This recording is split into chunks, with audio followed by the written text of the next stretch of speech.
Have you seen the trailer for season 25? I haven't. Do you want to play it for me? Oh, so you probably don't know what they're putting on it yet. No, I haven't got a clue. As I say, because my show for tonight that I'm doing, my live stream, is completely locked. So we know what's going on in that. We'll probably cover this on Monday's show. So by that point, we may know a little bit more. But yes, show me the trailer by all means. Okay, so yeah. Firstly, I have to tell you, people were like, there was wailings and gnashings of teeth that there weren't any more Pete McTeague little mini stories. They're going to take a break from this. And I am so glad. They're like, I guess get to watch a trailer without watching Pete McTeague tell me about lesbians looking for sea devils. Like, so here it comes.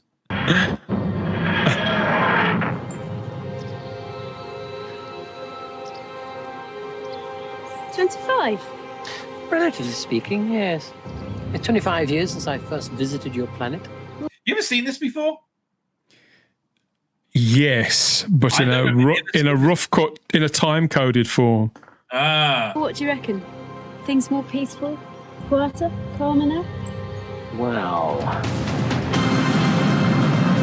Hey, new special effects on this side. That even makes Silver Nemesis look. That's also, and I like the special effects on the original Silver Nemesis. That's what's actually sold it to me, right? But this is a different dimension. Look at that.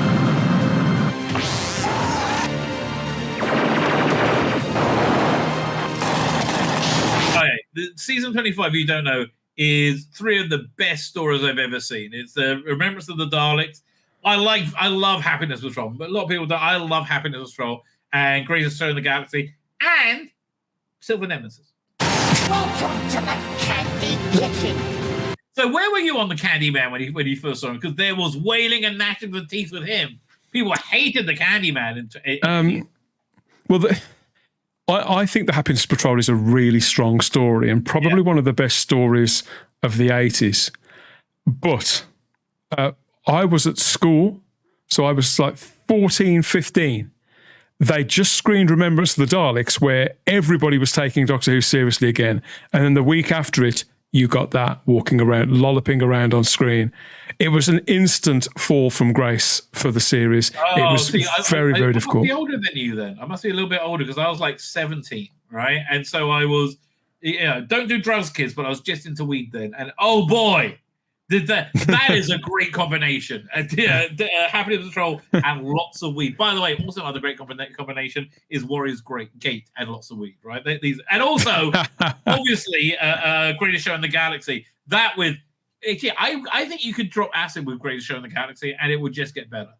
I waver on Greatest Show in the Galaxy. I think, in all honesty, I think it's probably an episode too long, but I do like it, mainly because the cast are so bloody great. Oh, Ian Reddington's fantastic. The Chief Clown, what a great villain, right? What a charismatic villain. It has a burning intensity with him that you can't take your eyes off him when he's on screen. All of the cast look like people who are keeping secrets.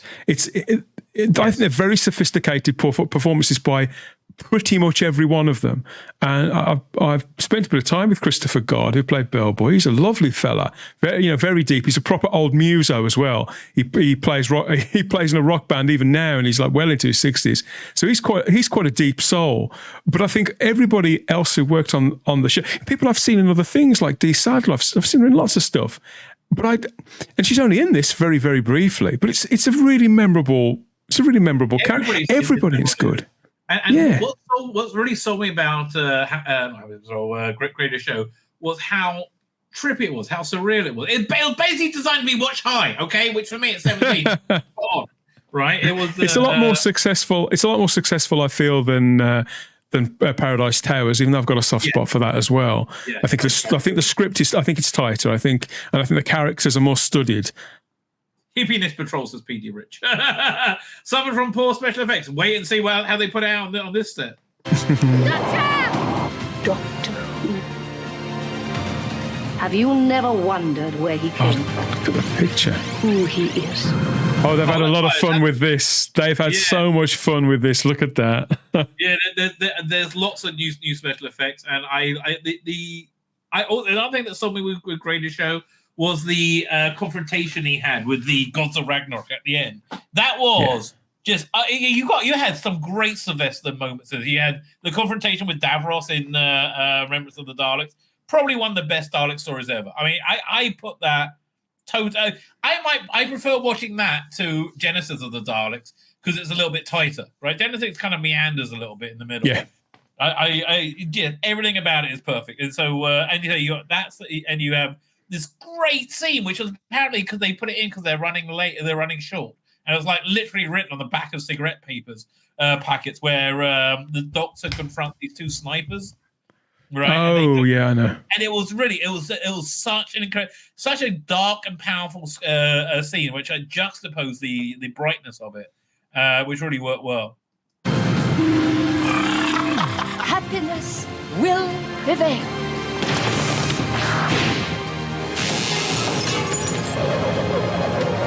What are they? Cybermen. I think they put new effects on that, and boy, does it help it, right? Cybermen really helps it. By the way, I remember in the summer before it came out when you saw the Doctor Who fan club, whatever you saw I think in Doctor Who magazine they had the Dalek ship, right? The life size one, and you're like, whoa, what's going on? Because we just came off season 24, which was. I know you like it, right? I know you like bits. I like it. I like it in parts. I like parts of it. I wouldn't rave about it though.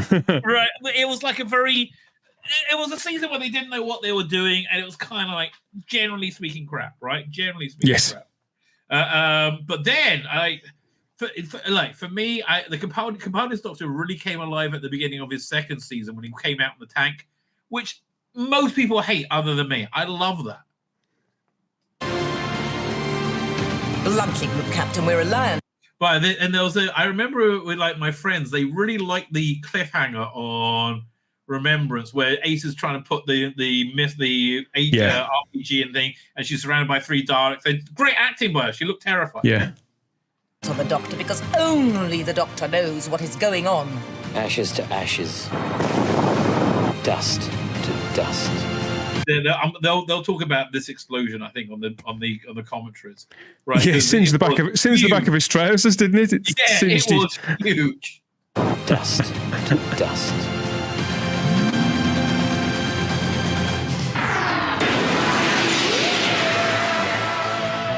Doctor Who, The Collection. The 25th anniversary season on Blu-ray for the first time, with brand new special features. Sometimes they come back. Doctor Who companions, I mean. But there's one who never seems to stop coming back.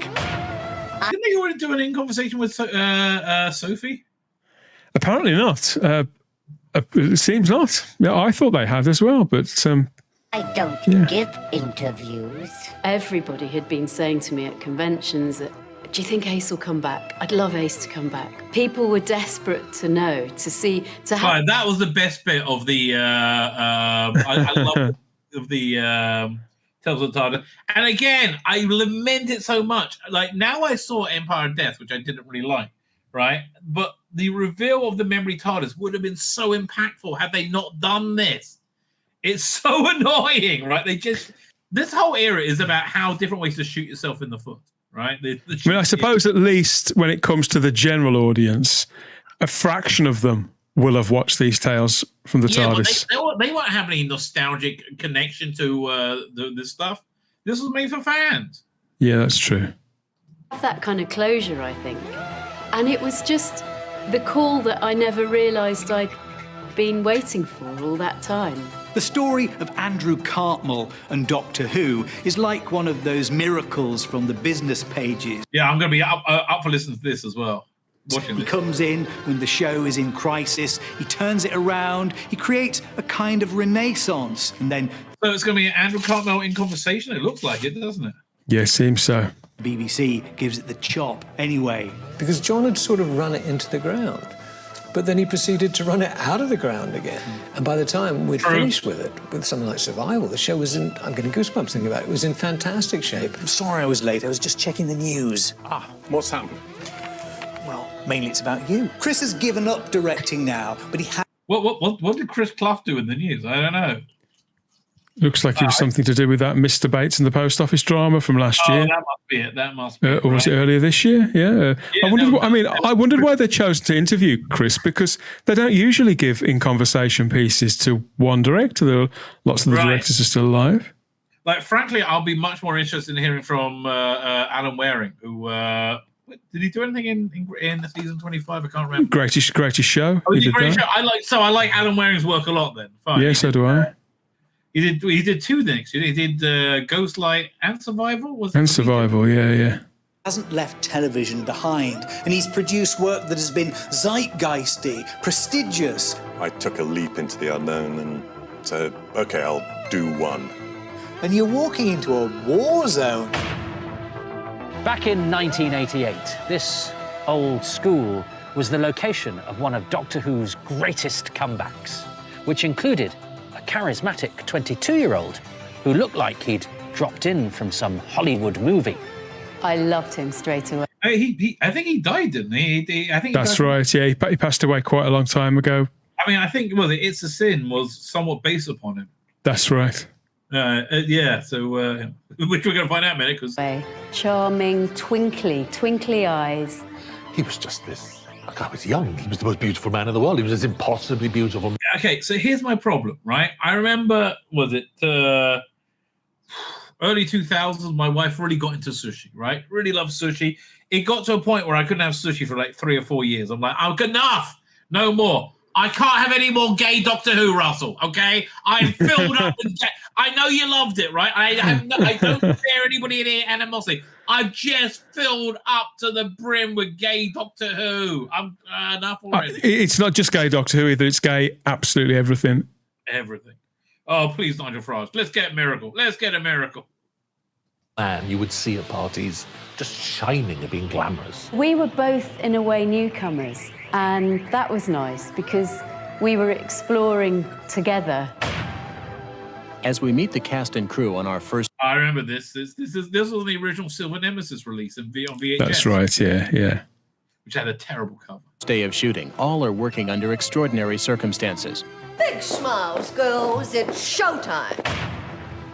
We hit it off pretty much straight away. We just started laughing. Well, we didn't stop laughing. And Sylve, with Sylvester as well, we just laughed. We were very naughty, weren't we, the three of us? So the Daleks' extermination effect comes out of the gun, and as people very quickly found, if you put... How did that get made? How did that happen? It's still funny after 40 years. It's never not funny, right? It's never not funny. Pulled the Davison thing out just enough. It looked like something it was never meant to be. Here they come. Here we Bonnie go. Langford, Sophie Aldred. Who's that?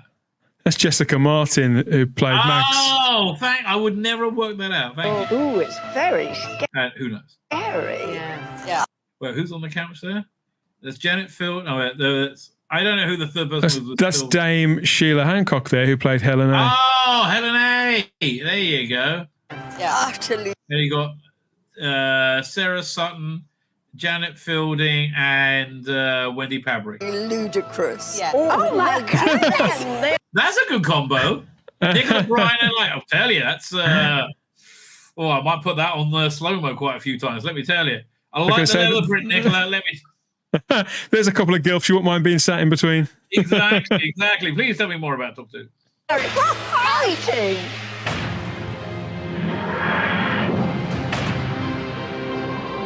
Look at that for incredible. Yeah, that really helps it out. So yeah, new effects in every story. It doesn't. Some of them don't really. I don't think Greatest Show really needs that much. No. Have nice death. Yes, I've been hearing disturbing rumors about Terra Alpha. Something very nasty's happening here. We've got to put a stop to it. I wonder how Fifi's going to look. Are they going to do anything? Fifi, who was it? Sue Moore made the Fifi puppet, right, doll? Yeah, Sue Moore and Stephen Mansfield, wasn't it? Right. And it was okay. We've got to put a stop to it. Tonight. Terra Alpha is now enjoying. Oh, well, look back that. That's another great. Again, these little things. This is it gives it some sense of location and scale. Yeah, there was no establishing shots at all in this story. Right, it really suffered from it. Felt very confined in the studio, didn't it? Yeah. Alpha is now enjoying a life of happiness. Oh, look, again, I'm sorry to keep stopping, but like these new Terra effects are Alpha excellent. is now enjoying a life of Yeah, these new effects are just excellent, and they really enhance it. Very sensitively done. And peace. This time there'll be a reckoning with the nameless doctor. For I have found. I tell you, these new effects have really gone up in quality. Maybe this is where they've put the money that they would have spent on the trailer thingy. Thank God. Thank God. Oh, God. It's a double win. We don't get an annoying story, and we get better-looking episodes. And his secret out. Cyber warships. Thousands of them. Soon, you'll be completely restored. I wonder if we're going to like the story more with new effects. Maybe they're going to cut it. Probably not. But at least there'll be a lot of the story is still a pile of shit. The moment the story completely collapses is when Lady Painful meets the BBC TV thugs, right? The standard BBC TV skinheads who are nothing like skinheads in real life. Something evil's happened here. I can feel it. Entertain us. Yeah, Great Show in the Galaxy is basically the template for the new adventures. It's just, really is. There's that kind of bonkers filter. Die. Yeah, I even like the bus conductor. Yes, so do I. To you weirdos. I have fought the gods of Ragnarok all through time. Oh, wait a minute. That was the scene, I don't want to spoil it, but it's 40 years old, when Bellboy sacrifices himself, right? And he's getting killed. And then, Ian Redding and the clowns do this really great hand movement. The gods of Ragnarok all through time. If the Daleks are following you, what are they after? When I was here before, hello, I left something behind. Frightening, isn't it? To find that there are others better versed at death than human beings. The Daleks shall become the Lords of Time! Love a bit of Terry Malloy Davros. 25 years? Yes. Time for a rest. Time to get started. Come on, Ace. Oh, I love this era. I just love this era. Doctor Who, The Collection, Season 25, is available to pre-order now. Yeah, that's a must-have. So let's have a look, see what's on it in more detail. There we go. Doink, share screen. Okay, Season 25, the next installment. So what we got, let's just go to the extras. We have other special effects and all stories. Again, I'm really psyched about that, right? Especially Silver Nemesis. Great. I mean, again, I would never have thought Happiness Patrol it would never need new effects, right? So exclusive Blu-ray, original broadcast versions of Remembrance of the Daleks, Silver Nemesis, The Greatest Show in the Galaxy.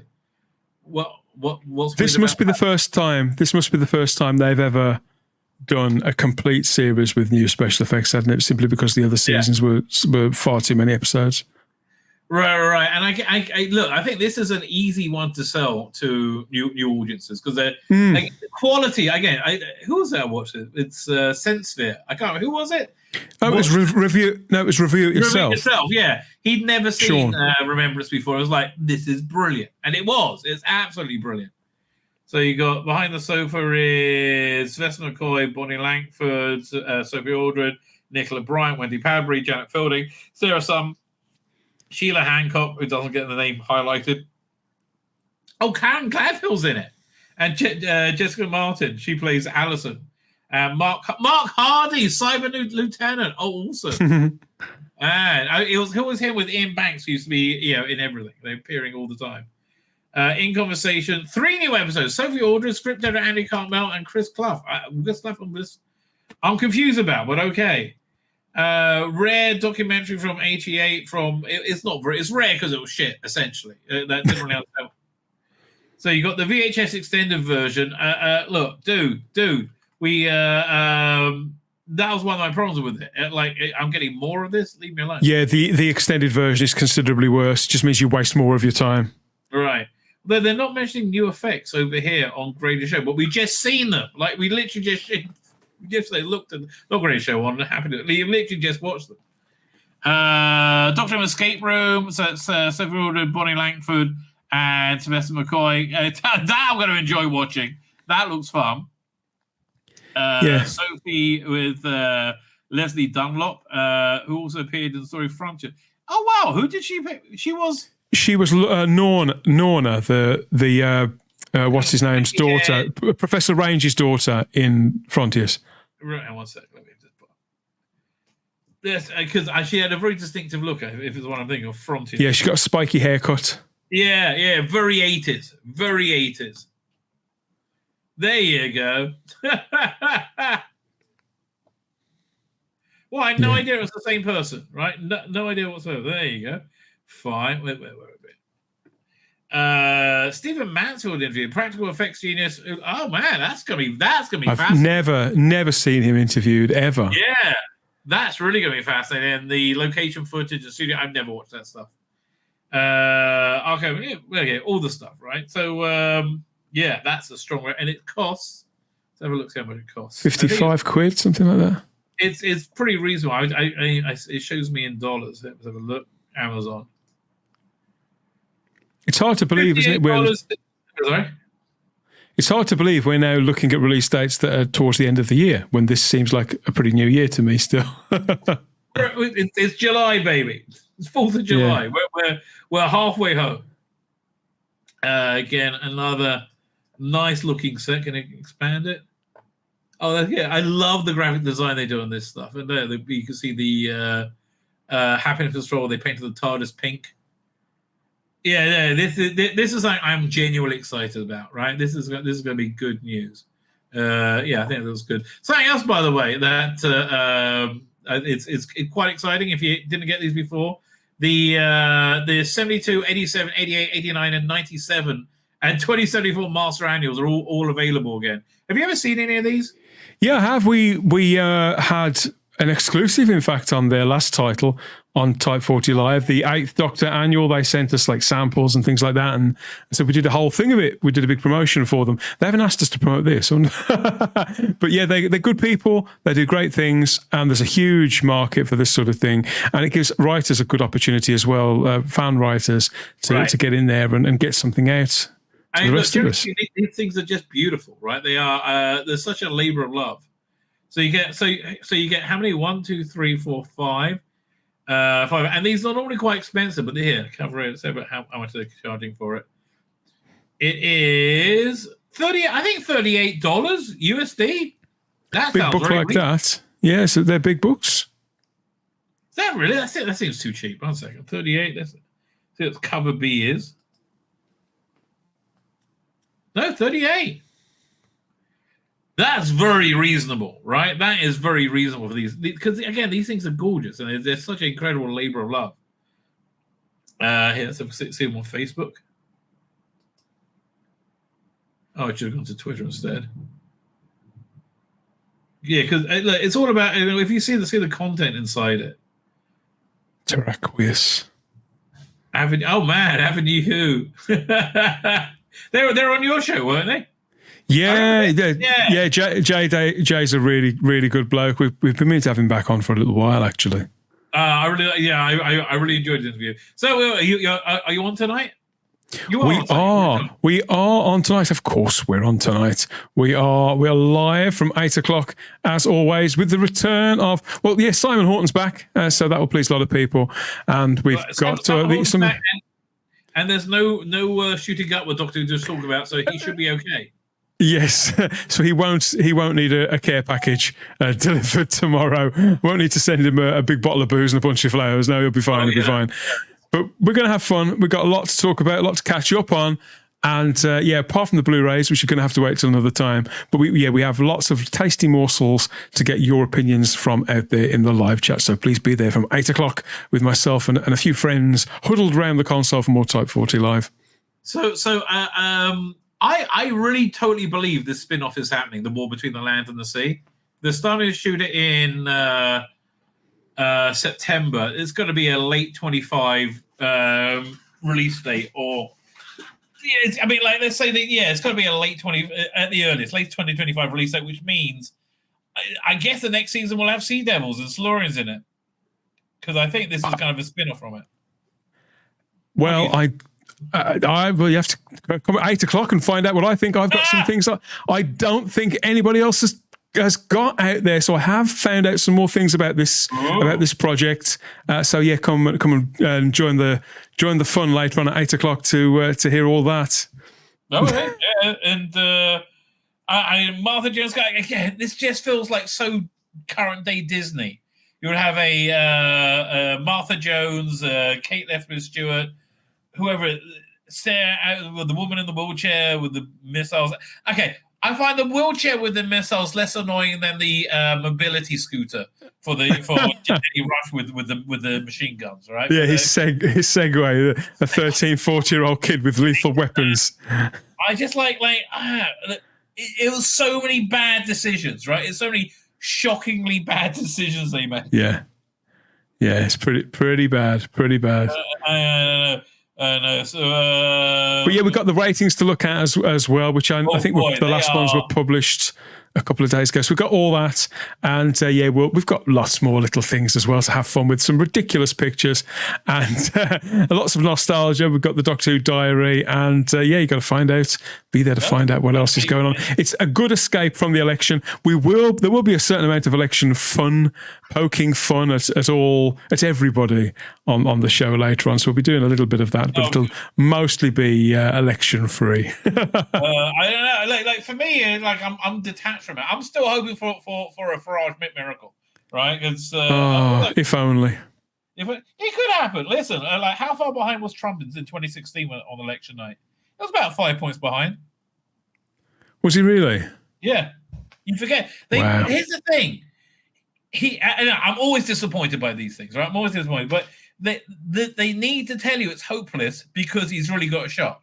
That's why they keep telling you it's absolutely hopeless. Oh, you can tell. You can tell that Farage is making a bigger impact in Britain than they wanted him to, than they dreamt he would, because they've taken all the gloves off to smear him. They were so desperate that the attempts to smear him were very, very primitive, rudimentary, and properly out of the gutter, because they knew they'd only got a couple of weeks to get something to stick. So really, it's been watching them trying to trip him up in interviews. It's been when they realized they couldn't trip him up in interviews, they just made stuff up. Yeah. They just went and fabricating bullshit, right? And it's not. I think it's fooled a lot of the people of our generation and older have been sort of fooled by this. The whole idea that they're sort of younger people aren't though. No, younger people are seeing right through it. They see it for exactly what it is. They recognise that he sees them, sees the things that they're concerned about, the reasons why they feel that they can't get on in life, and it's terrible. There's no housing. You can't get on the housing ladder, right? And that was the greatest thing that Margaret Thatcher did, making people be able to buy their council houses, right? Because it generated affluence. It generated upward mobility. I think it was. I just saw a lot of people. See, the far left don't want to empower people. They want people to be.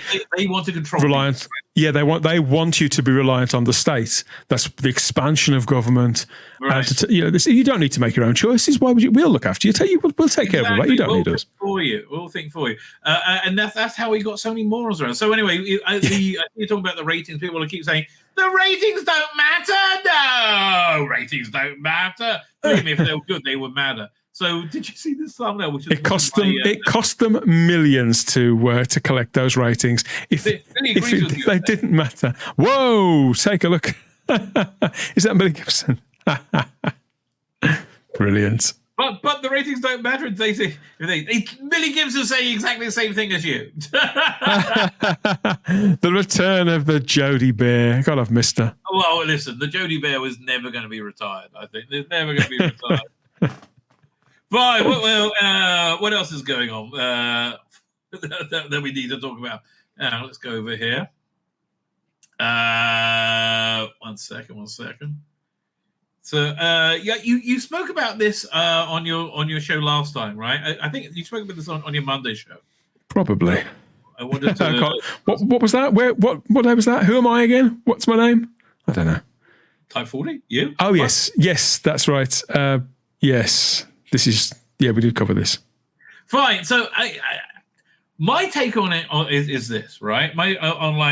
Okay, the question is, why on earth, in a billion years, would you employ this your new doctor who's not going to be able to make it for a quarter of the episode, essentially, right? When you know the brand is on its arse and you need to rebuild it, and you need to rebuild it with an incredibly powerful doctor. Why on earth? Well, it seems the answer is simply because they thought he'd got a nice bottom. Yes, but here's the thing. I think it would be those people in your stream. So you think, well, he was obviously nobody auditioned. They just gave him the role, right? I don't think that happened. I genuinely think he came into the room, and just like Rossi Davis said, even though he's lies all the bloody time now. Do you remember Rossi Davis telling us that 73 yards had the best monster ever? They have literally no monster. Oh, see, I can laugh about it now because it's been a few weeks. Simon always says that Russell T Davies opens his mouth and rubbish just comes tumbling out. It does, doesn't it? God bless him. There's so much of it to tumble. So I think that story is true, though. He says Ncuti Gatwa came into the room and he blew everybody away. Well, he blew everybody, not sure away. But that's a hell of an audition. Yes, exactly. But there's not many auditions that need a mop and bucket afterwards to clean up after. Only the best one. By the way, the worst job on Star Trek is cleaning the holodeck, especially after break. Although I guess to clean a holodeck, he'll just like transport the jizz into space. Like there'll be this, and then thousands of years later, there's the frozen jizz of Riker is found and he's reanimated. Yeah, okay, this writes itself. If they did another season of Discovery, that's what would happen. Let me tell you. I can't believe they're filming Starfleet Academy. I understand that Skydance is buying Paramount, but that's still J.J. Abrams. Nothing's going to change. They like Kurtzman. Yeah, I'm not going to be watching Starfleet Academy. Oh god! And Starfleet Academy would have been fun if it was Kirk and Spock, in like the 80s they were talking about doing that, or the early 90s. Yeah. But not Tilly like eating non-stop, like binge eating. Andorians. Anyway, so my take on it is that I think when we watch a performance, right? We judge it on the performance, right? I was talking about Image of Fandom earlier, and I think Tom's and Louise's performance was fantastic. Most people's performance was fantastic in it, right?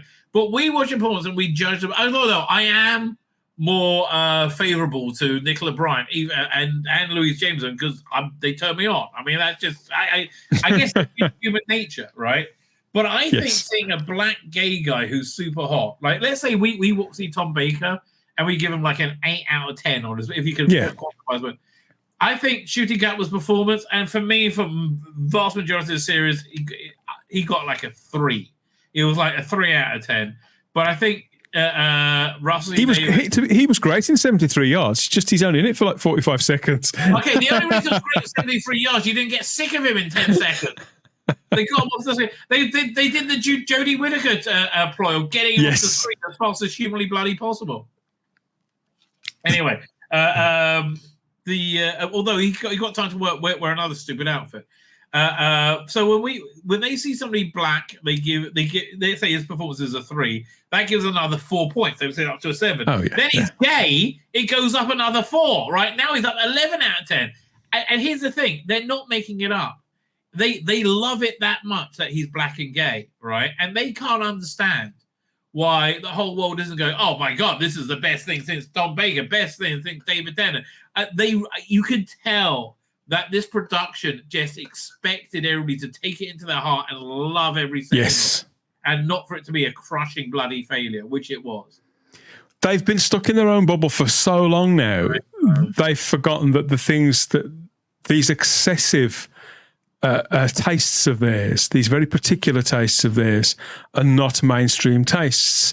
They fool themselves into believing that the clapping seals that surround them and the people who fuss over them and stand up for everything they say and do on social media, they fool themselves into believing that they are the majority. Yeah, I mean, you know of this story, I'm sure. Nick Briggs posted this the other day. He's now deleted it, right? And he's deleted it and unfriended me. Oh, has he? Yeah, 1 second, on the wrong thing. There you go. Oh. Right, and I'm just so sick of being called a Nazi because I have normative right-wing, right of centre views, and just slightly right of centre, right? So I went on and think, here, I'll show you my response. I'm sure it was doing the rounds. Here we go over here. Where is it? Yeah. So I said, look, Nick, this is simply defamatory nonsense, completely detached from reality. I'm Jewish and a rabbi. I don't know if I ever mentioned it. And fully reform, as do many peoples of diverse ethnicities and identities. Nothing bigger about loving one's own culture. So anyway, on the wrong thing. Where'd it go? So somebody was following Nick's social media and reported on the fact that you specifically had answered Nick's post. Right. Yeah, no, it actually became a news story, right? It generally, but wow. The weird thing is, because they live in this tiny bubble, they can't work out how this is offensive. I mean, firstly, it's Holocaust denial. I mean, with that, right? And don't get me wrong, I like Nick Briggs a lot. I think he's genuinely a decent person, right? I've interacted with him a number of times. He's always seemed very... And so he seems to be. Yeah, so I don't want to denigrate him at all, right? But you live in this insane bubble, and you live in an insane bubble, right? And it's... What startled me about this is because Nick Briggs does seem a really kind of easygoing, live and let live kind of guy, and I'm sure he's got his personal politics and the things that he believes in, and his Twitter feed is a bit extreme, and sense of values and things like that. And so I was sort of stunned to see this, because it's specifically aimed at anybody who was considering of voting for one particular party. It doesn't really matter who they are; it's for one particular party. In his mind, the only people who ever consider voting for them are evil white racists, because in his bubble, that's the only thing that. Oh, wait. And here, one second, I showed this. How you spoke to him, and particularly if you're friends. I've never met Nick, but if you're friends, you'd think that he'd put this out there for his friends to see. So I would have thought he would be interested at least in what you got to say. You replied to it perfectly politely. And I wasn't rude in the slightest, no. Right? But here again, look at this Farage clip. I played it earlier. Which what was I going to do for the black community? Do you know what I said? Nothing. Absolutely nothing. I couldn't give a damn whether you're black or white, whether you're gay or straight. I really don't care. You'll be judged by your character. You'll be judged by your ability. You'll be judged by, are you a contributor to society or a taker out? And right at the moment, this is considered to be dangerous, radical thinking. But I think if we can start to explain why this matters... Everybody felt like this 10 years ago, exactly. Let alone 20, 30. Yeah, this was normal. This isn't a controversial thing to say at all. Right, exactly. But again, people like Nick Briggs. Do you remember how David Tennant spoke quite recently on another issue about basic human decency? This is basic human decency. What Farage said there. Yes, treating people as people is probably a good thing, right? Probably a good thing. Anyway, not insisting that somebody be quiet because you don't like their opinions. Or you that's it. We moralize our political differences, and it's been an absolute disaster, right? Absolute disaster. Sorry, not a disaster. However, one second, let me show you this. There we go, doink. Got Companion Chronicles are on sale, so these are all too expensive. One second. Let me just go to the cheaper ones. They spent there $190 for like this is like a book on tape, like 60 minutes. It's a perfectly pleasant. I've got so many of these things on CD. Again, boxes and boxes of them. I digitized everything. So this is I basically recommend can recommend everything I've seen on screen. If you want to do really well, Louise Jameson, they did trilogies with them, which were really good. So yeah, I remember. Louise Jameson did The Catalyst, Empathy Games. There was another one. You know what? I long for the days when Big Finish had two lines. They had the main range and the Companion Chronicles, and they would have a box set or a mini series, say twice a year at the most. You could keep track of everything. Each story mattered, and the quality was outstanding for the most part. Or at the very least, it was interesting. You never felt like you'd wasted even half an hour of your time.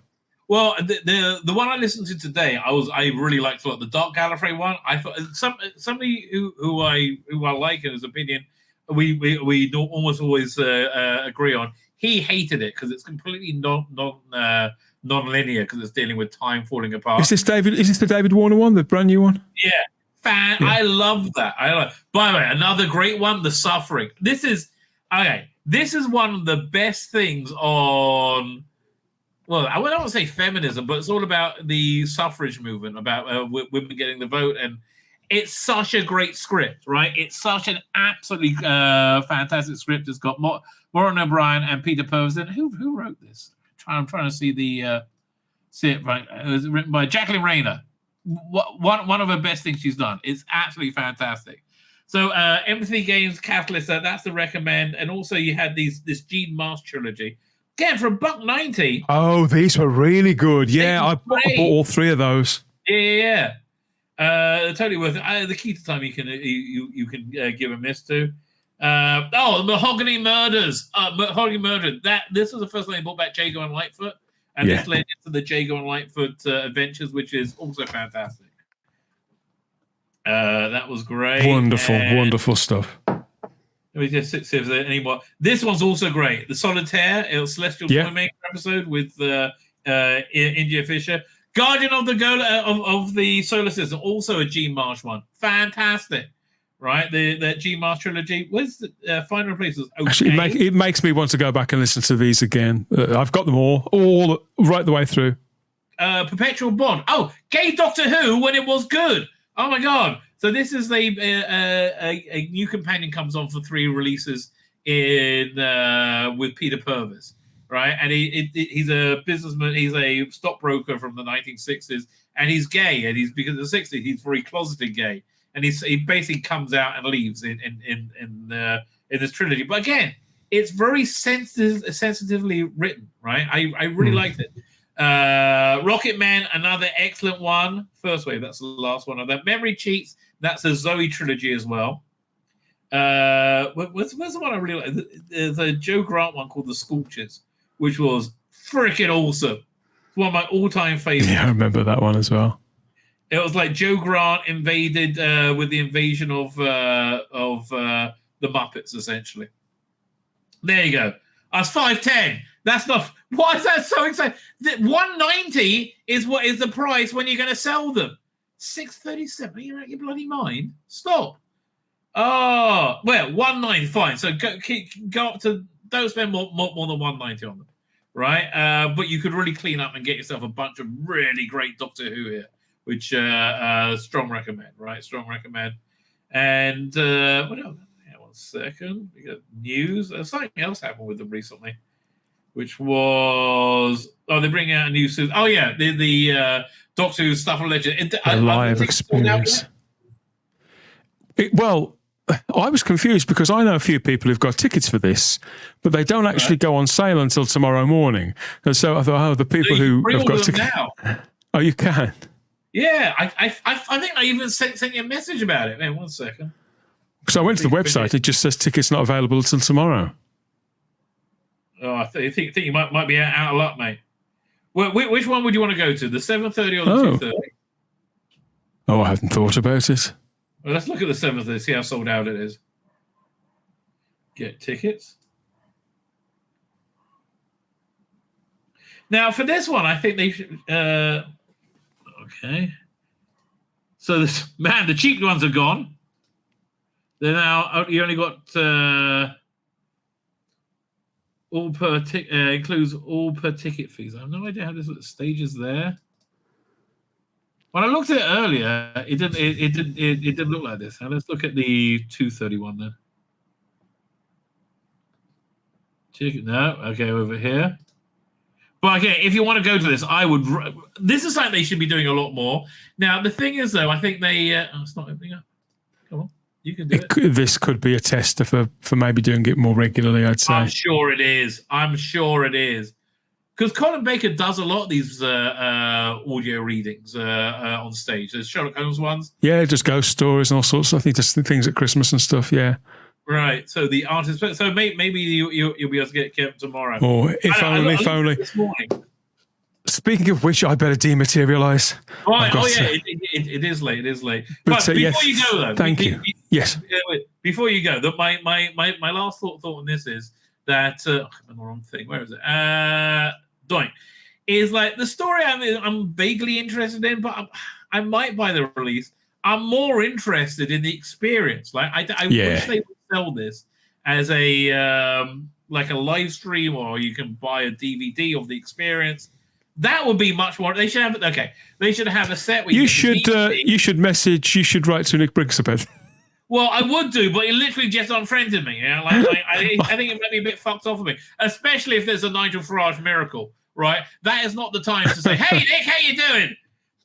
You feeling happy?" I mean, perhaps he shared that simply because it amused him. You know, we don't. We've assumed that he shared it in with a sense of spite and malice.